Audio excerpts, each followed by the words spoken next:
কত যুবক যে পৃথিবী থেকে চলে গেছে, হে আমার ভাই আপনাকে কেমন করে বুঝাই, যারা দিন রাত কোনো কিছুর পরোয়া করেন নাই, দিন রাত আল্লাহর পথে ছুটে চলেছেন। ওই খালিদ বিন ওয়ালিদ রাদিয়াল্লাহু আনহুকে দেখেন, তিনি মৃত্যু সজ্জায় বলেছিলেন যে আমি জাহাদতু কাযা ওয়া কাযা, আমি যে কতই না যুদ্ধ করেছি আল্লাহর পথে, আমার শরীরে এমন একটা দাগও নাই যেখানে মানে একটা জায়গাও বাকি নেই আমার শরীরের মধ্যে যেখানে কোনো তরবারির আঘাত নাই বা বর্ষার ছোঁয়া নাই। সেদিন তিনি মৃত্যু সজ্জায় বলছিলেন যে আজকে আমি আমার বিছানায় মারা যাচ্ছি, আমি যুদ্ধের মাঠে মারা যাওয়ার সৌভাগ্য আমার হলো না। ফালা নামাত আইনুল জুবালা, তিনি বলেছিলেন যে কাপুরুষদের দু চোখ যেন কখনো না ঘুমায়। ওই দেখো যুবক তোমার আদর্শ। খুবাইব রাদিয়াল্লাহু আনহু, ইসলামের জন্য তাকে দায়ী করে পাঠানো হয়, রাজি নামক একটা জায়গায় কাফেররা তাকে ধরে ফেলে এবং তাকে শুল দণ্ড দিয়ে হত্যা করে। খুবাইব রাদিয়াল্লাহু আনহুকে যখন শুল দেওয়া হচ্ছিল তিনি বলছিলেন, এই কবিতাটা ভালো করে পড়বা, রাহিকুল মাকতুম বই আছে, লাস্তু উবালিহি না উক্তালু মুসলিমান। তাকে যখন শুল দণ্ড দেওয়া হচ্ছে, শুল দণ্ড মানে বোঝো, পিছন দিয়ে মানে লৌহ দণ্ড প্রবেশ করিয়ে মাথা দিয়ে বের করে দিত, কঠিন দণ্ড, একটা ফাঁসি টাসির চেয়েও ভয়ঙ্কর। এই শুল দণ্ড তাকে দেওয়া হচ্ছে এবং বলা হচ্ছে তুমি কি চাও তোমাকে ছেড়ে দেই আর মুহাম্মাদকে তোমার জায়গায় শুলদণ্ড দেই? কাফেররা বলেছিল। আর এই যুবক বলেছিলেন যে আমার জীবনের বিনিময়ে নবীর একটা চুলের আঘাত পাক সেটাও আমি চাই না। দোয়া করছে আল্লাহ আমার মৃত্যুর সংবাদটা নবীকে পৌঁছে দিও। আল্লাহ পাক সেটা পৌঁছে দিলেন। রাসূল মদিনা থেকে খবর পেয়ে গেলেন যে খুবাইবকে হত্যা করা হয়েছে। তিনি তখন কবিতা আবৃত্তি করছিলেন যে লাস্তু উবালিহি না উক্তালু মুসলিমান, আমি কোনো পরোয়াই করি না যখন আমাকে মুসলিম হিসেবে হত্যা করা হচ্ছে। আলা আই জামিন কানা লিল্লাহি মাসরাই, আমাকে যেদিকেই পাশ ফেরানো হোক না কেন সেটা আল্লাহর জন্যই। ওয়াযালিকাল ইলাহু ওয়া ইয়াশা, এবং তিনি হচ্ছেন এমন ইলাহ যিনি যদি চান ইউবারিক আলা ফি কুল্লি শিলুই মিমাসা, তাহলে তিনি প্রত্যেকটা আমার গোশত টুকরা হাড্ডির মধ্যে বরকত দিতে পারবেন। এই কবিতা বলতে বলতে তার জান চলে যায়।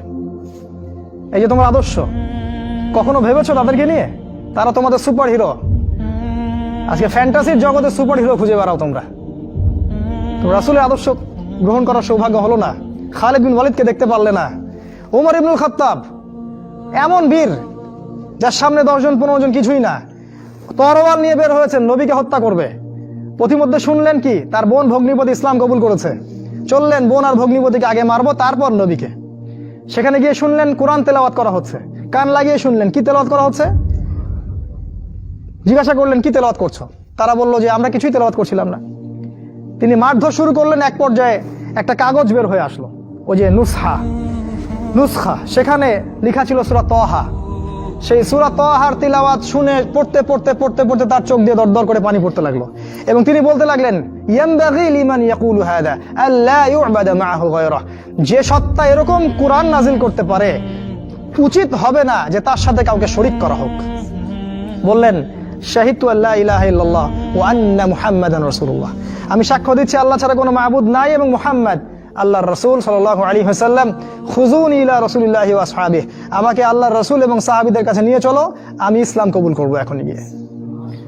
সেখানে গিয়ে নবীকে বললেন ইয়া রাসূলুল্লাহ আমি জিতুকা উমিনু বিল্লাহি ওয়া রাসূলিহি, আমি আপনার কাছে এসেছি আল্লাহ এবং আপনার প্রতি ঈমানদার হয়েই এসেছি। ওয়া বিমা জিতা বিহি মিন ইনদিল্লাহ, আর আপনি আল্লাহর পক্ষ থেকে যা নিয়ে এসেছেন এই কোরআনের প্রতি ঈমানদার হয়েই আমি এসেছি এখানে। তিনি বললেন ওই সময় ওমর ইবনুল খাত্তাব যে ইয়া রাসূলুল্লাহ আমরা কি হকের উপর নাই? আলাসনা আলাল হক ওয়া লাইসু আলাল বাতিল, আমরা কি হকের উপর নাই? মুশরিকরা কি বাতিলের উপর নাই? তাহলে আমরা কেন গোপনে গোপনে ইসলামের দাওয়াত দিব? আজকে থেকে প্রকাশ্যে ইসলামের দাওয়াত দিব। তখন থেকে ইসলাম প্রকাশ্যে দাওয়াত পেয়েছে, তার আগে পায়নি। তুমি ওমর হতে পারো না?